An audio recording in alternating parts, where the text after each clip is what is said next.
Olá, seja muito bem-vindo aqui a mais uma live sobre como resolver os conflitos conjugais através da Bíblia, usando a palavra de Deus como seu guia, seu norte. Nós estamos aqui para falar um pouco mais sobre essa solução de conflitos conjugais nesse tempo tão conturbado, nesse tempo tão difícil de casar e permanecer casado, principalmente permanecer casado. Nós vivemos tempos tenebrosos para os casamentos, tempos onde o dia a dia quer engolir a gente. Às vezes a gente é envolvido aí nessa área do casal, né? O casamento, e a gente se vê nesse turbilhão da loucura do dia a dia e acaba se enrolando. E o nosso casamento às vezes é pego nessa onda, né? Já viu uma onda quando você vai na praia, às vezes você vai na onda, você vai mergulhar e a onda é tão forte que bate em você e você vem se embolando com a onda até na areia da praia. É mais ou menos isso que o mundo, né? As circunstâncias tá fazendo com os nossos casamentos. Bate assim, a gente vai se embolando, né? Marido com esposa, esposa com marido, e filhos, e emprego, e tudo se embola na mesma coisa, e a gente acaba se envolvendo em muitas coisas que não queria, que não deveria, mas acaba se envolvendo. E uma delas é a que eu vou falar hoje com você, é a questão do adultério. Sim. Como sobreviver ao adultério e permanecer feliz no casamento? Primeiro, essa questão do adultério. O que é o adultério? O adultério é essa traição, né? É essa infidelidade conjugal. Ou seja, é o esposo que mantém relações com outra pessoa fora do seu casamento. Ou mesmo a esposa, que também, da mesma forma, mantém relações fora do casamento. E isso tem acontecido muito, infelizmente. Depois, mais para frente na live, eu vou falar sobre alguns dados estatísticos com relação ao adultério. E isso tem sido cada vez mais comum nos casamentos. E isso tem, assim, enredado, né, amarrado muitos casais em muita tristeza, em muita dor, em muita angústia, em muita desconfiança, em muito ciúme, em muita obsessão. Essas coisas o adultério vai trazendo essas coisas difíceis. Só que as pessoas não têm noção do que é realmente um adultério e confundem um pouco. Por quê? Porque as pessoas acham que o adultério é só quando há relações físicas. E a Bíblia deixa claro que não é só isso, não é só uma questão física, não. Tem uma questão muito mais profunda, que é a questão emocional e espiritual nisso aí. Porque a Bíblia diz que adultério é pecado. Se é pecado, não é só uma questão física, tem uma questão espiritual profunda. Mas Jesus aprofunda isso e diz que adultério não só acontece quando duas pessoas estão tendo uma relação física, não é? Não é só quando acontece uma junção sexual, não é só quando tem uma relação sexual. Lá em Mateus, no Evangelho de Mateus, no capítulo 5, no verso 27, verso 28, Jesus está falando sobre adultério. E ele diz assim: ouvistes que foi dito, não adulterarás. Eu, porém, vos digo, qualquer que olhar para uma mulher com intenção impura, no coração já adulterou com ela. Então, o adultério, Jesus afunila mais um pouco, né? É uma questão muito mais estreita e muito mais profunda do que relação sexual física. Tá? De toque físico, não. Jesus diz assim: se você olhar e lá no seu coração, na sua alma, na sua mente, você tem intenções impuras, você já adulterou. O adultério já foi cometido. não precisa nem se deitar, nem se deitar. Sim? Você já deitou-se emocionalmente, você já deitou-se espiritualmente, já houve uma relação aí, não é? Uma relação que não deveria. Já houve aí uma infidelidade conjugal. Só de você olhar e você já ter sentimentos, né? Jesus fala aqui de intenção impura. E, algumas pessoas perguntam, já disseram isso para a gente no consultório, quando a gente vai conversar no gabinete com algumas pessoas. Aí a mulher fala assim, não, mas ele adulterou, ele não sei o quê. Aí o homem dá desculpa assim, não adulterei. Eu só olhei, não é? Eu só olhei para aquela mulher, eu só não teve adultério. Sim, mas olhou com uma intenção impura e quem sabe já até fantasiou algumas coisas. Isso é adultério. E as pessoas às vezes ficam surpresas quando a gente fala isso, né? Quando a Ângela e eu falamos isso, só de você olhar com intenção impura já adulterou. Essa é a verdade, tá? Se você teve alguma intenção impura com alguma pessoa, você é casado, você é casada, você já adulterou. O adultério já se instalou, peça perdão a Deus. Então, essa questão do adultério, a gente tem pegado assim muitos casos. Eu lembro há alguns anos já aconteceu há vários anos, a Ângela estava atendendo algumas esposas, não é? E elas, ela estava num dia com todas elas juntas, tá? Numa mesma sala, conversando sobre a questão do casamento delas e tal. E quando chegou nessa parte do adultério, quando elas começaram a falar do adultério dos esposos, a Ângela perguntou sobre o adultério delas. Quais delas já haviam adulterado? Olha, eu não sei quantas mulheres, não lembro quantas mulheres, mas havia perto de 20 mulheres ali naquela sala. E a resposta foi que todas já haviam cometido o adultério. Todas elas. E houve até um choque, assim, porque isso aconteceu tem muitos anos, olha, muitos anos passados. E a gente, até aquela época, tinha uma noção de que isso era muito comum entre os maridos. Tá? A gente pegava muitos casos de mulheres reclamando dos seus esposos. Mas desde aquela época, isso foi no início lá do ano 2000, e desde aquela época, e já há algum tempo, a gente começou a perceber que começou a se tornar muito frequente entre as esposas. As esposas também estavam traindo os seus esposos. Muitas delas, é verdade, num ambiente assim, num desejo de vingança, porque foram traídas pelos esposos, agora queriam pagar com a mesma moeda. Mas algumas delas até se viciaram nessa, porque foram repetidas traições, repetidos adultérios, não é? E isso é muito triste às vezes quando a gente vê isso acontecendo.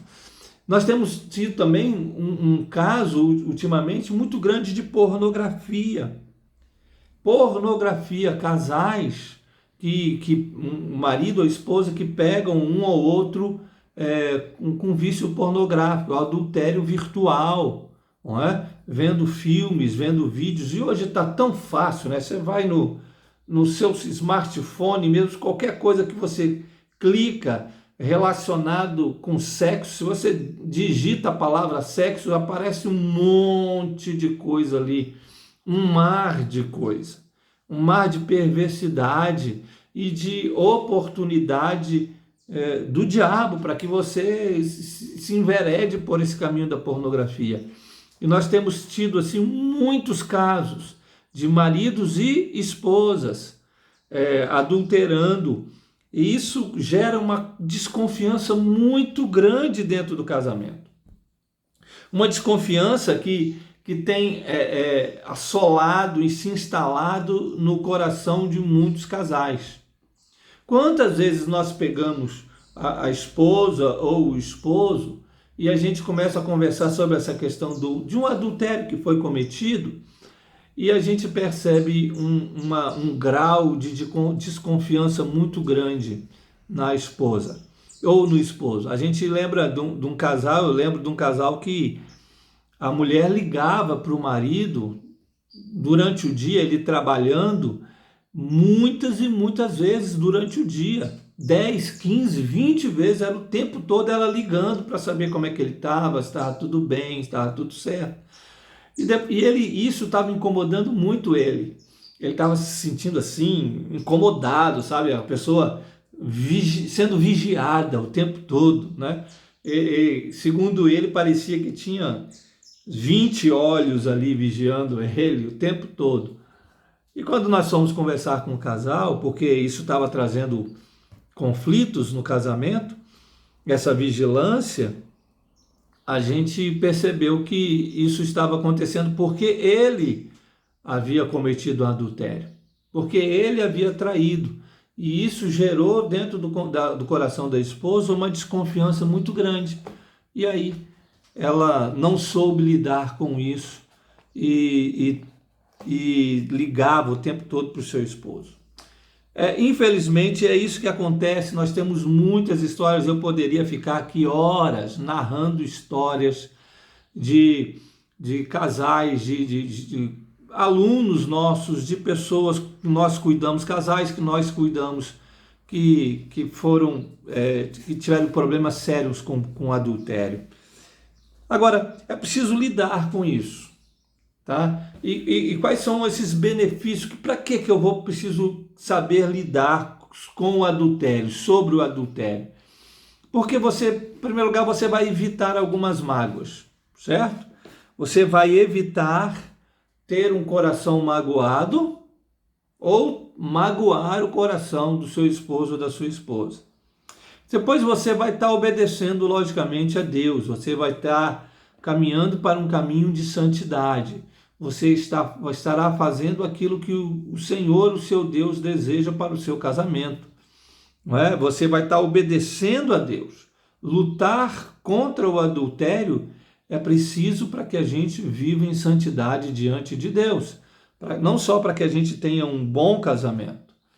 Você também evita o conflito. Quando você luta contra o adultério, você evita os conflitos. Porque os conflitos de uma vida de adultério, olha, eu não queira nem saber se isso não existiu no seu casamento. São difíceis de serem cuidados. Depois que existe um certo grau de desconfiança, o caminho para se recuperar a confiança de novo é muito grande. É muito grande e muito árduo e muito extenso. Se você não vigia agora, se você não luta agora contra o adultério, para você consertar depois é muito difícil, não é? Diz que alguns construtores que é mais fácil você construir do que você reformar. É mais fácil você botar tudo abaixo e construir de novo, do que ficar fazendo reformas, não é? No adultério é mais ou menos assim, a analogia é mais ou menos essa. Não dá para você ficar fazendo reforma depois que perde a confiança. O caminho é muito mais longo, é muito mais difícil. Então, o bom mesmo é você agora... Opa, desculpa aí, caiu aqui. O bom mesmo é você agora lutar contra isso. O bom mesmo é você agora estar evitando situações, evitando pessoas, evitando qualquer coisa que traga o adultério na sua vida. Então lute contra isso, não ceda em hipótese alguma, para que o seu casamento não seja um casamento que não siga no trilho e do jeito que Deus deseja. É preciso então ter algumas coisas. A primeira coisa é a vigilância, é preciso vigiar. Olha o que diz o apóstolo Pedro, lá na primeira carta de Pedro, capítulo 5, no verso de número 8, o apóstolo Pedro diz assim: Sede sóbrios e vigilantes. O diabo, vosso adversário, anda em derredor, como um leão que ruge, procurando alguém para devorar. Então, o conselho de Pedro é o seguinte: sede sóbrio, vigilante, vigie. Vigie. Por quê? Porque o adversário do seu casamento vai querer fazer o seu casamento ruir. Vai querer fazer desabar o seu casamento. E ele fica como um leão em derredor, tá? O leão, eu vi um documentário certa vez que diz que os leões, eles perseguem as zebras, né? Os antílopes, as suas presas, eles perseguem por quilômetros e quilômetros. Algumas das caçadas dos leões, elas demoram 10 quilômetros deles perseguindo. Eles perseguem, eles vão cansando a sua presa até o momento certo de dar o bote. E a ideia aqui de Pedro é essa: olha, é como um leão, ele vai te cansando. Fique atento. Não dê bobeira não, porque se der bobeira, ele vem e você cai. E não tem aquele que não caia, não é? O apóstolo Paulo diz lá em Coríntios assim, né? Aquele que pensa que está em pé, cuidado para que não caia. Então tome cuidado, se você acha que está em pé, muito cuidado. É preciso então vigiar. A outra coisa que é preciso fazer é preciso buscar a vigilância, é buscar a santidade. A busca pela santidade vai deixar você um pouquinho mais longe do adultério, da vida de adultério. À medida que você busca a santidade, você está se aproximando de Deus. E à medida que você se aproxima de Deus, você se distancia do pecado. O apóstolo Pedro também, lá na primeira carta, no capítulo 1, do verso 13 até o 16, ele diz assim, olha o conselho dele: cingindo o vosso entendimento, sede sóbrios. Olha de novo essa expressão, sede sóbrios, e esperai inteiramente na graça que vos está sendo trazida na revelação de Cristo Jesus. Como filhos da obediência, não vos amoldeis às paixões que tinhas anteriormente na vossa ignorância. Ele está dizendo aqui, olha, não fique tomando o molde, a forma das paixões que vocês tinham no mundo, não.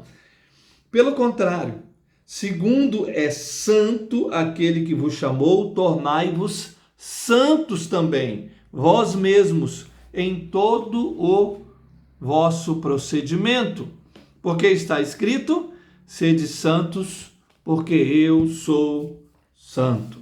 A busca pela santidade vai te deixar mais longe do pecado. Quanto mais você busca ser santo diante de Deus, você vai encontrar, vai se tornar um pouco mais forte, fortalecido contra uma vida de adultério. E aí, como é que busca a santidade? Não tem segredo, tá? A santidade a gente busca aqui, olha, na escritura, na leitura da palavra de Deus, na meditação da palavra de Deus e numa vida de oração e de temor ao Senhor. É assim que se busca a santidade. É preciso então que você clame a Deus. Você faça algumas coisas. Primeiro clama a Deus, ore ao Senhor. Eu li ontem o Salmo, aliás, anteontem, na live de anteontem, eu e a Ângela, nós lemos o Salmo 55, eu queria ler para você de novo.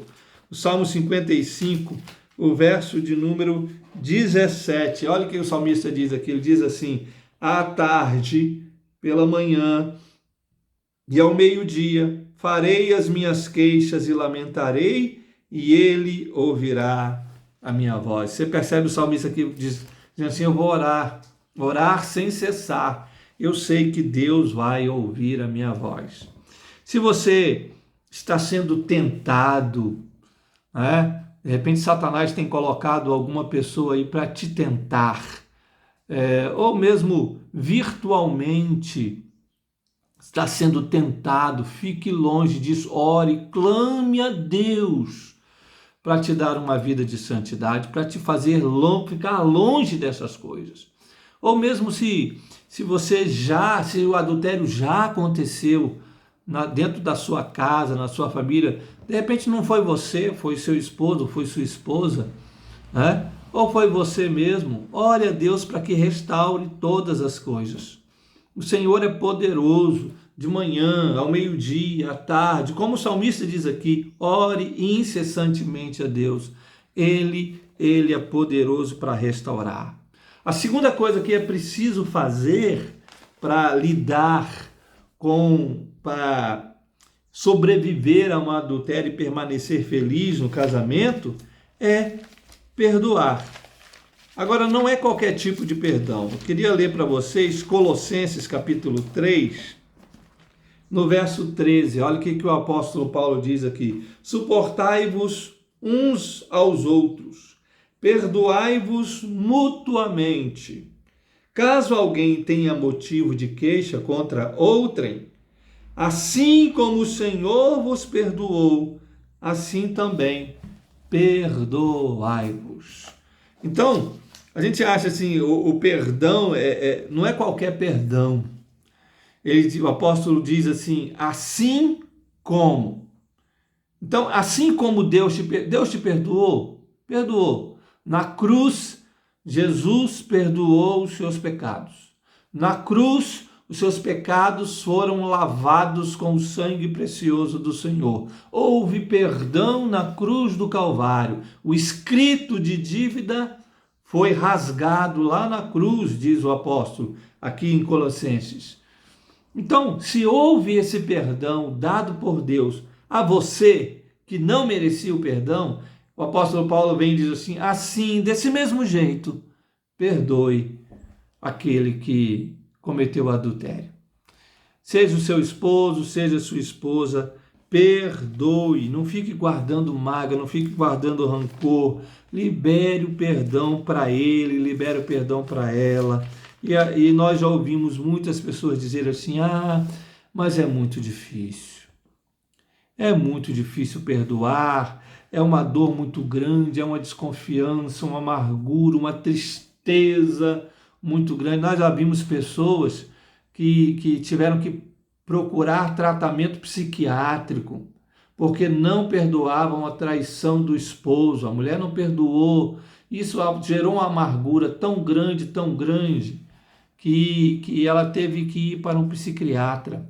Nós cuidamos uma certa vez de uma outra esposa, uma outra esposa que infelizmente teve um câncer, porque não liberava perdão, criou um tumor aqui dentro do corpo, né? Somatizou aquela mágoa e ela teve que fazer um tratamento com câncer. Não, então perdoe, libere perdão. O perdão é quando você joga essa mágoa aos pés da cruz e diz, Senhor, toma conta disso, eu não quero ficar magoado com isso, eu confio que o Senhor vai restaurar todas as coisas. Porque quando eu não perdoo, isso só demonstra a minha incredulidade. O perdão é falta de fé em Deus. Quando eu perdoo, eu jogo essa mágoa para lá e digo assim, o Senhor vai fazer todas as coisas, o Senhor vai restaurar tudo. Aí eu perdoo. Mas quando eu não confio que Deus vai restaurar, eu fico arrastando essa mágoa dentro do meu coração, achando que com essa mágoa aqui, tendo o controle dessa mágoa, eu vou resolver as coisas do meu jeito. Não vai. Libere perdão, deixe que Deus fará todas as coisas acontecerem no tempo certo. Uma outra coisa que é preciso fazer para sobreviver ao adultério e ser feliz no casamento é levar a carga. Olha o que diz o apóstolo Paulo lá em Gálatas, capítulo 6, versos 1 e 2. Irmãos, se alguém for surpreendido em alguma falta, vós, que sois espirituais, corrigi-o com espírito de brandura. E guarda-te para que não sejas também tentado. Levai as cargas uns dos outros e assim cumprireis a lei de Cristo. O apóstolo Paulo fala aqui dessa ajuda na dificuldade. Ele diz assim: se alguém for surpreendido, assim, se alguém for pego em alguma falta, e essa alguma falta aqui do texto inclui o adultério. Se você pegou o seu esposo, pegou a sua esposa adulterando contra você, né, sendo infiel, te traindo, o apóstolo Paulo diz assim: olha, corrija com brandura e o ajude para que ajude a levar essa carga. Uma certa vez nós cuidamos de um casal, o marido era viciado em pornografia e a mulher, além de não perdoá-lo por causa disso, por causa desse vício, ela também não o ajudou a levar essa carga. Eu sei que é difícil, não é nada fácil, não é? Mas é preciso obedecer a palavra de Deus. O evangelho não é fácil. Mas quando nós obedecemos ao evangelho, esse evangelho produz o milagre. Então, ajude na dificuldade. Talvez o seu esposo tenha um vício de adultério, de infidelidade, tem uma fraqueza nisso e ele precisa lutar contra isso, você precisa ajudá-lo. Talvez seja a sua esposa, que tem essa fraqueza do adultério, esse pecado, né? Esse pecado do adultério, da infidelidade conjugal. Ajude-a, corrija e ajude-a, né, nesse pecado, para que ela possa vencer isso, né? Você que é espiritual, diz o apóstolo Paulo, corrija com brandura e cuidado para você não cair também, mas leve a carga um do outro. Ele tem uma carga, ela tem uma carga. E uma vez a gente morava em Campinas ainda, e uma mulher descobriu o esposo, pegou o esposo em sites pornográficos pela internet, no computador, e ela veio contar, chorou muito e tal, e depois eu chamei o esposo para poder conversar com ele, e ele chorou também. Chorou e disse que ele tinha esse vício, sim, e que ele estava lutando contra isso, mas não conseguia. Alguns diriam assim: não, mas é sem vergonhice dele mesmo, ele precisava dar um jeito nisso. Tal. Não, você pode dar o nome que você quiser, é pecado. É pecado. E no caso dele era um vício que ele precisava tratar do jeito que a Bíblia diz que ele deveria tratar. E ele precisava urgentemente levar esse vício aos pés da cruz. Porque, como diria um autor, né, de um livro, o vício é um banquete no túmulo, né? Ele estava fazendo um banquete no próprio túmulo. E ele precisava lutar ferrenhamente contra isso. Graças a Deus, a esposa dele entendeu isso. E ela o ajudou a lutar contra aquele vício que ele não estava conseguindo vencer. Mas com a ajuda da esposa, buscando a santidade, em oração e em comunhão com a igreja, nos aconselhamentos bíblicos que nós fazíamos com eles, tudo isso fez com que a sua alma, o seu coração ganhasse força, né? Seu espírito lutasse contra a sua carne. E graças a Deus, ele conseguiu vencer e ainda continua vencendo. É preciso então ajudar, é preciso ter cuidado para não lançar em rosto, não ficar apontando o erro e não lançar em rosto como se você também não fosse um pecador.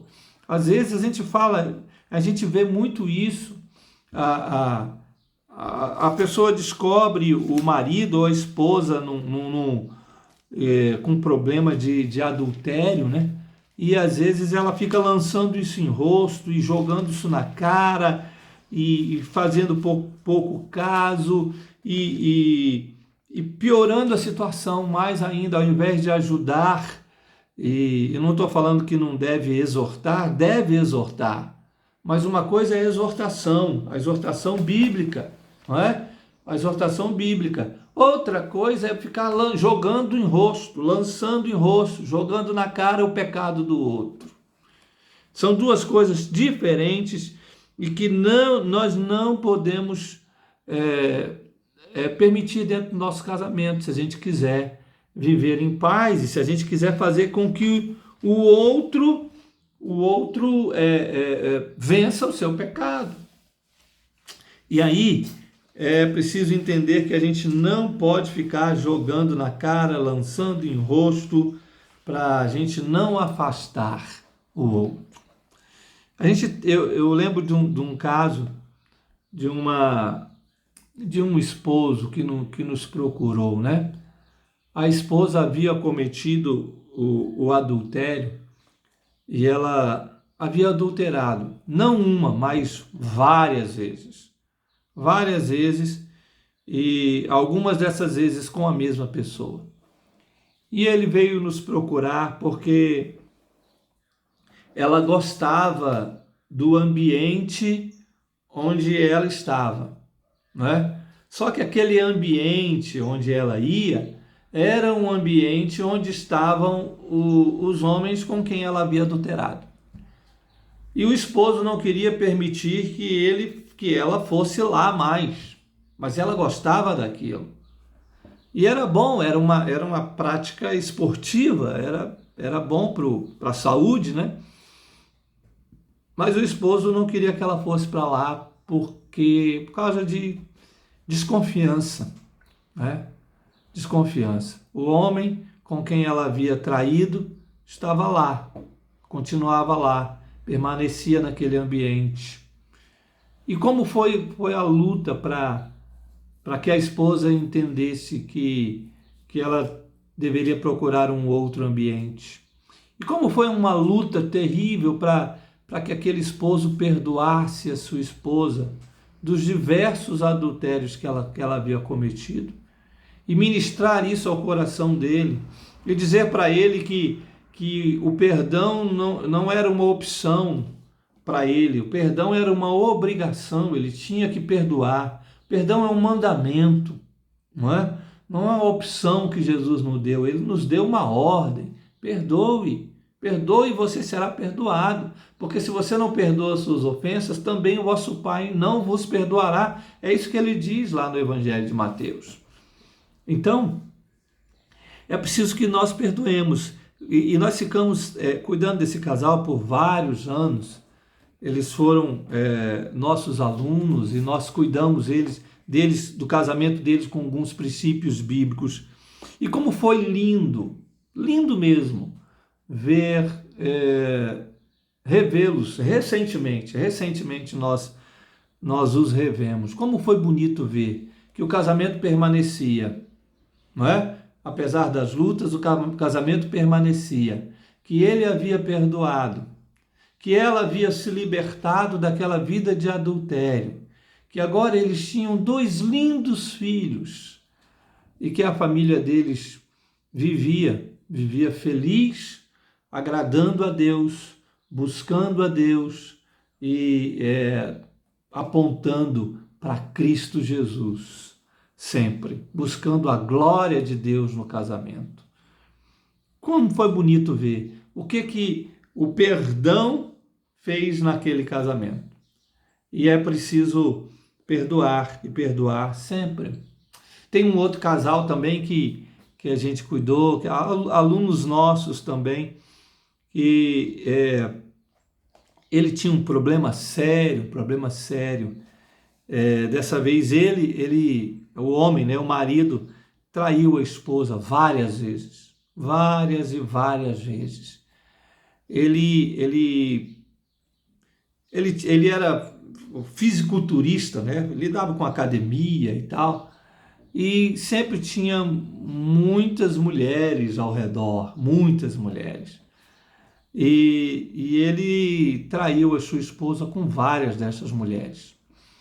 E como foi difícil também cuidar desse problema, porque esse comportamento de traição, de infidelidade, virou um hábito na vida dele.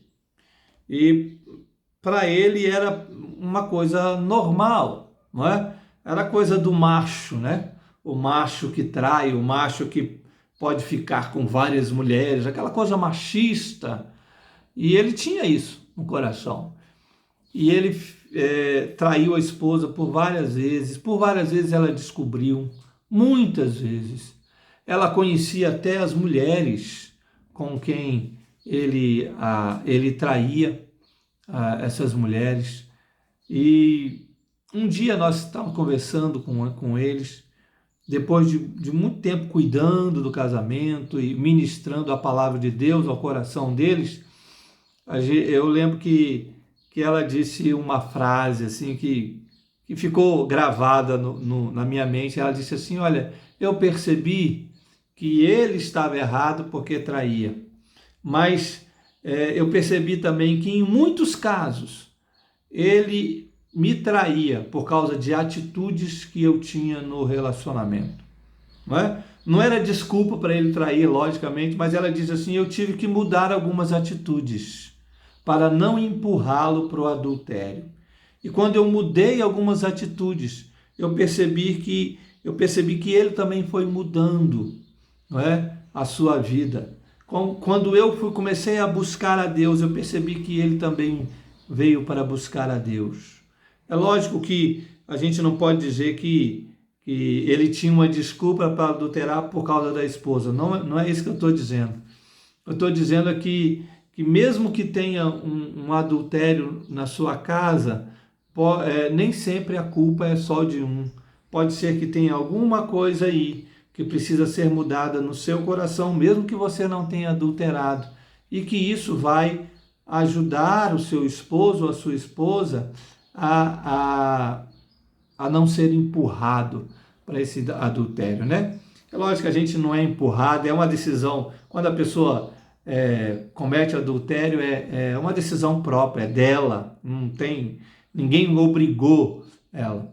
Mas existem algumas atitudes que o cônjuge também pode mudar, e isso vai ajudar, e ajudar muito aquele cônjuge que tem dificuldades nessa área de infidelidade conjugal.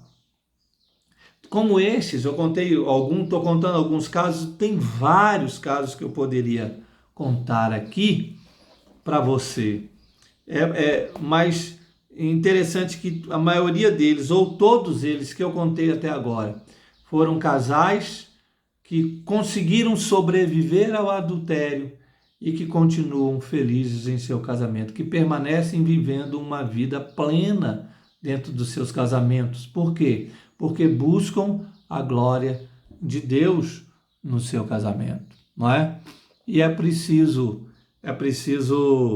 a gente ficar muito atento a isso. Tem gente fazendo pergunta aqui, deixa eu tentar ler, tem uma luz aqui.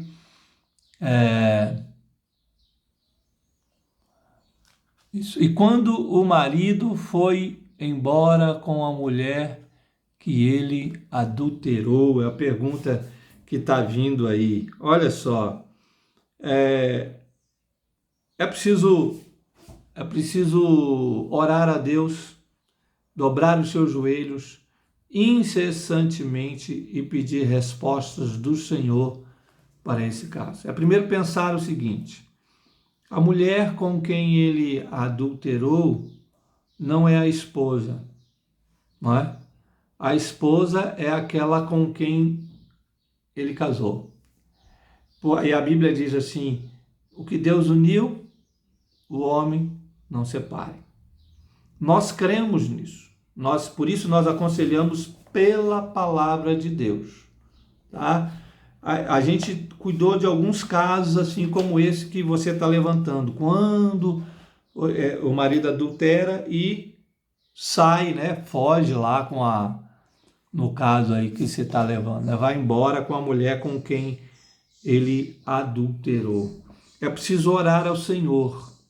Nós já cuidamos de casos assim e boa parte desses casos, ou grande maioria dos casos, Deus restaurou o casamento. Por quê?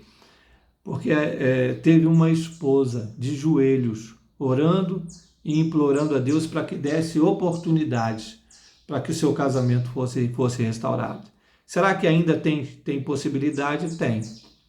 Se você olha aos olhos humanos, você vai dizer assim, não, então não tem jeito, ele adulterou e foi embora com a mulher com quem ele adulterou, então não tem mais volta, não é? Algumas pessoas, humanamente, a gente olhando, vai falar assim, não tem mais jeito. Olha, a gente já viu casos desse, e não foi um nem dois, foram vários casos desse mesmo aí.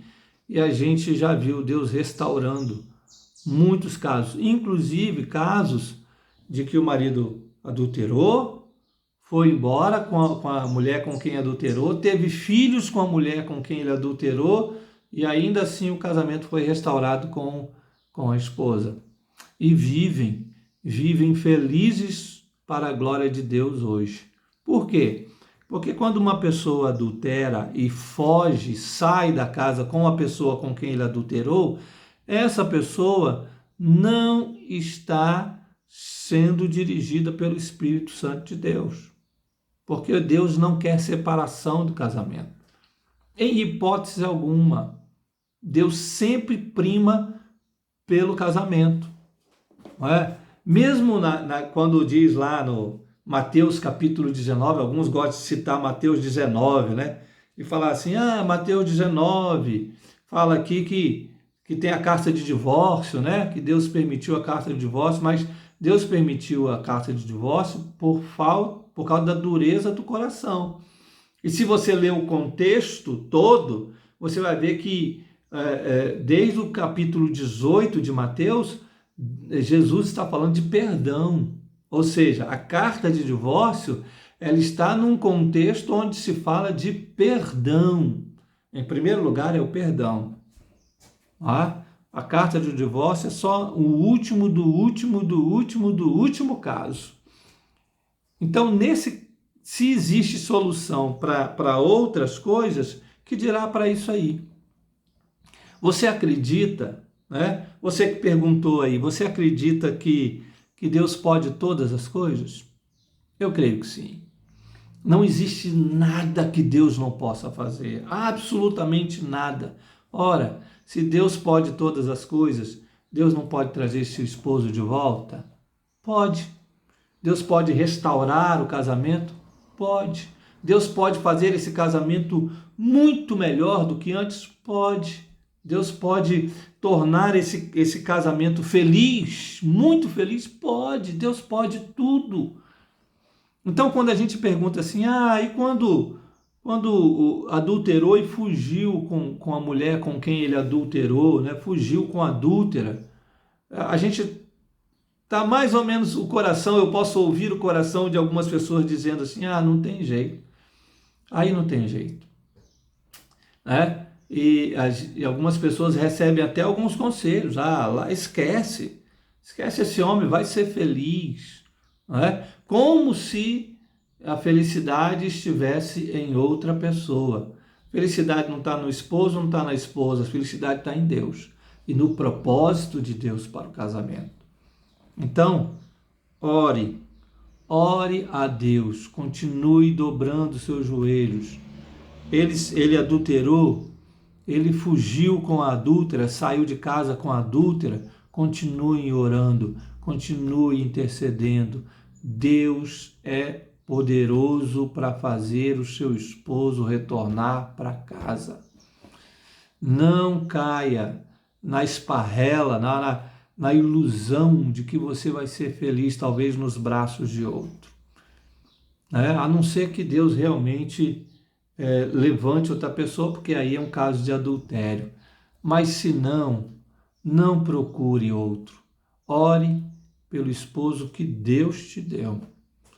Deus pode fazer o milagre acontecer. Creia nisso.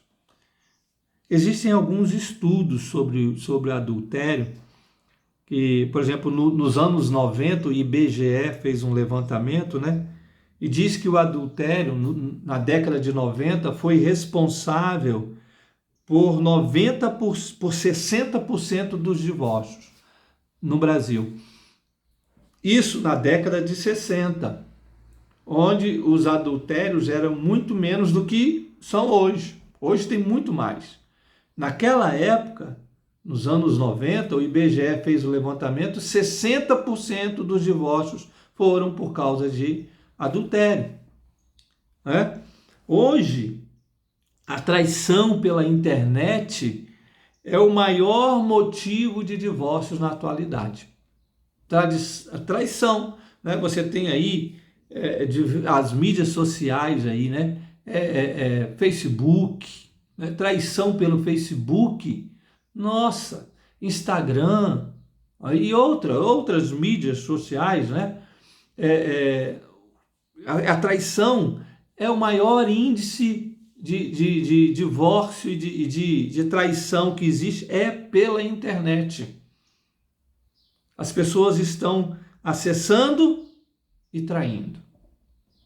Então é preciso tomar muito, muito, muito cuidado com aquilo que você acessa na internet.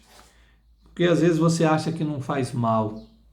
Mas como eu disse lá no comecinho da live, o adultério não é uma questão física, tá? Não é contato físico. O adultério é uma questão espiritual. É pecado. E antes de atingir o seu esposo e a sua esposa, ele atinge a Deus.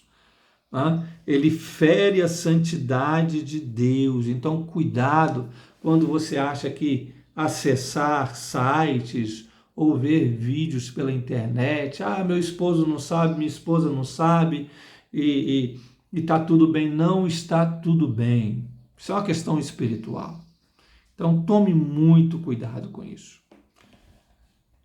Por quê? Porque isso fere.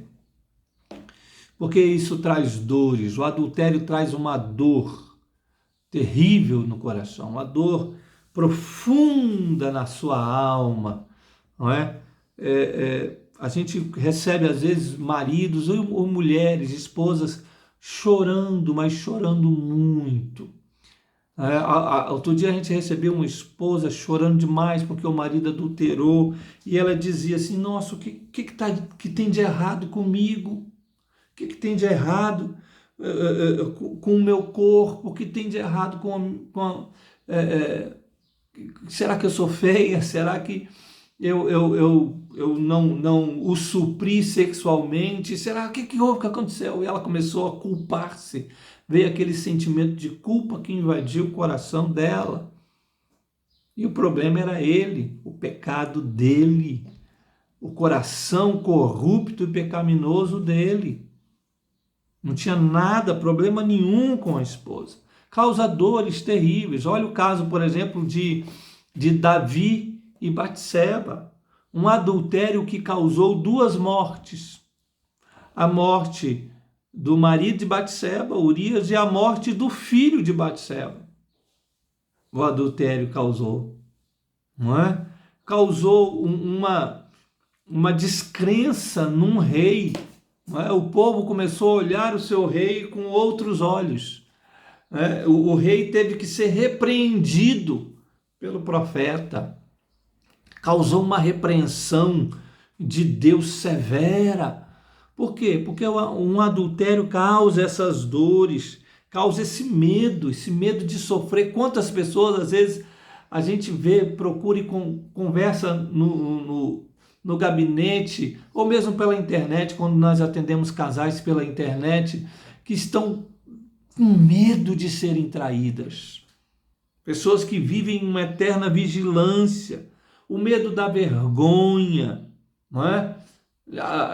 O medo da mágoa, da raiva, rancor, e causando úlceras no seu corpo. O adultério causa essas coisas todas. Ele machuca, o adultério causa feridas assim, quase que feridas incuráveis. O importante é saber que Deus pode todas as coisas. E quando você começar a colocar o seu casamento diante de Deus e começar a vivenciar a glória de Deus no seu casamento, viver no seu casamento para a glória de Deus, servindo ao Senhor. E aí vocês vão, a cada dia, buscando a santidade e sendo um pouquinho mais santo diante de Deus e dos homens, fugindo do adultério no seu casamento. Se você está sendo tentado a cometer adultério, fuja disso. Vigie, ore e fuja disso. Se o adultério já aconteceu no seu casamento, independente da dor, independente da mágoa, perdoe. Deus pode restaurar qualquer coisa, inclusive a dor de um adultério. Queria deixar essa palavra com vocês. Amanhã, se Deus permitir, nós estaremos mais uma live aqui. Que Deus abençoe seu casamento. Fique na paz.